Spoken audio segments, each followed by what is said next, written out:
A continuar a nossa odisseia das introduções, ressalva, refutação, uma das introduções também muito praticadas. Vocês viram que a maioria das introduções que tinham outras estratégias argumentativas acabaram uma hora ou outra em um período seguinte trazendo ressalva, refutação. E o que é uma refutação? É quando você pega uma ideia, né, e essa ideia que de repente você não concorda com ela, apresenta ela e questiona e mostra as falhas dela. Então isso é refutar, isso é contra-argumentar.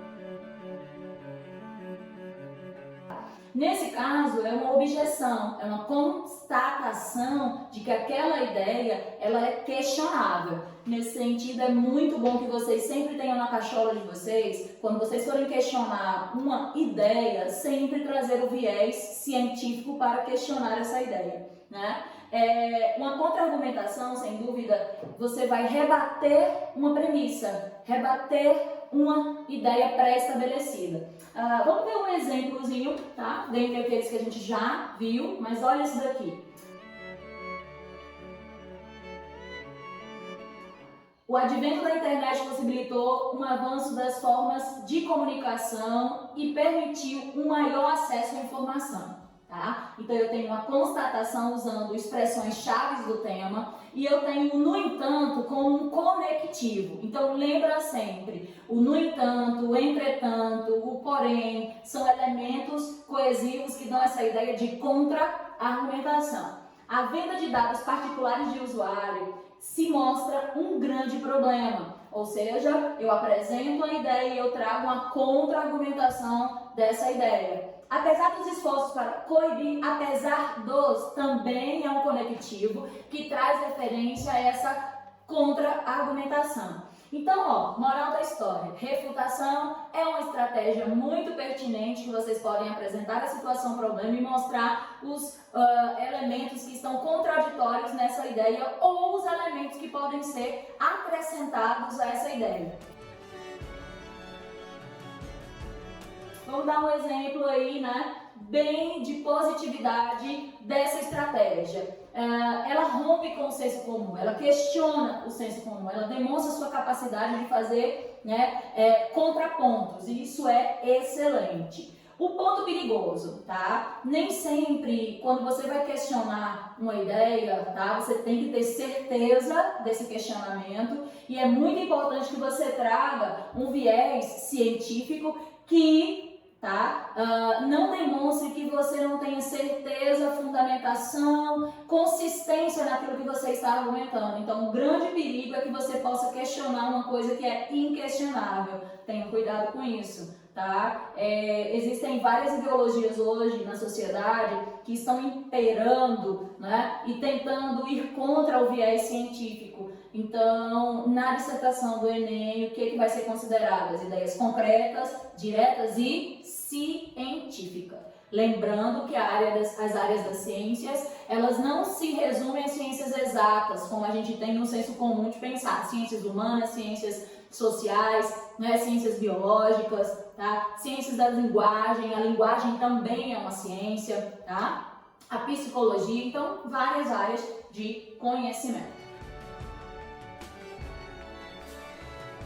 Narração e descrição. Quem já ouviu falar que não pode usar narração na dissertação argumentativa? Eu ouvi isso 1000 vezes quando eu era aluna e muitas vezes alguns colegas, né, têm sempre trazido entre a nossa roda de conversa, ou vezes esse questionamento que tem um mito de que você não pode usar relato, depoimento, narração e descrição. O que não pode fazer é você só usar a descrição, né, como instrumento, só a narração como instrumento da dissertação, porque o texto é expositivo, argumentativo, tem que ter opinião, tá? Então, vamos perceber aqui, uma narração, ela vai trazer uma descrição, uma narração de elementos ou de ações ou práticas ou situações ou acontecimentos relevantes daquele tema, como uma forma de exemplificação, tá? Olha esse exemplo aqui.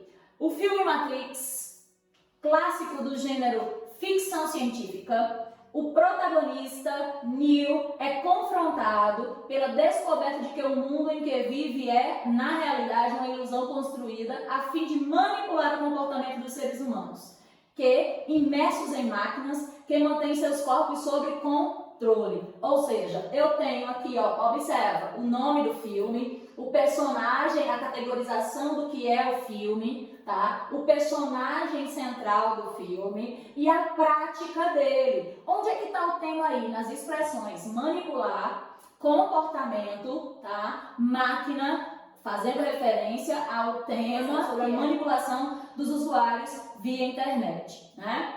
Observa, eu tenho uma descrição do personagem. Nessa estratégia, eu posso dizer que é uma citação, que é uma intertextualidade. Então, eu usei a descrição, a narração, fazendo uma intertextualidade com o filme, né, de grande conhecimento social, um clássico, né, do cinema. E eu trago isso para o tema. Agora, bora lá. O embora é um conectivo de contra-argumentação. Olha que interessante. Seja uma boa ficcional, uma obra ficcional, o filme apresenta características que se assemelham ao atual contexto brasileiro. Nós estamos tendo aí relação com o tema. Toda descrição, toda narração, toda citação, ela tem que ter a relação com o tema tese. Vamos lá. Pois, assim como na obra, os mecanismos tecnológicos têm contribuído para a alienação dos cidadãos. Essa é a situação-problema, é o ponto de vista sendo apresentado aí, tá? Vamos lá. Sujeitando-os aos filtros de informações impostos pela mídia, o que influencia negativamente seus padrões de consumo e sua autonomia intelectual. É um texto extremamente rico em estratégias, começa com a descrição e com a narração, traz a análise para o tema, traz a situação-problema e ainda propõe intervenção indireta. Tá? Os aspectos positivos da narração. Você demonstra que você também sabe fazer relação, atrai a atenção, começa a trazer uma exemplificação concreta sobre aquilo que você está, né, discutindo e mostra uma situação prática, uma ação prática relacionada com o tema. O ponto perigoso, você narrar o texto inteiro, tá? Um parágrafo inteiro de introdução narrativa. Vocês viram que tem que ter o comentário opinativo, tem que ter a relação com o tema e com hoje, com a situação problema. Então, não transforma a tua dissertação em uma narração. A narração e a descrição, o relato, o depoimento são estratégias e recursos textuais.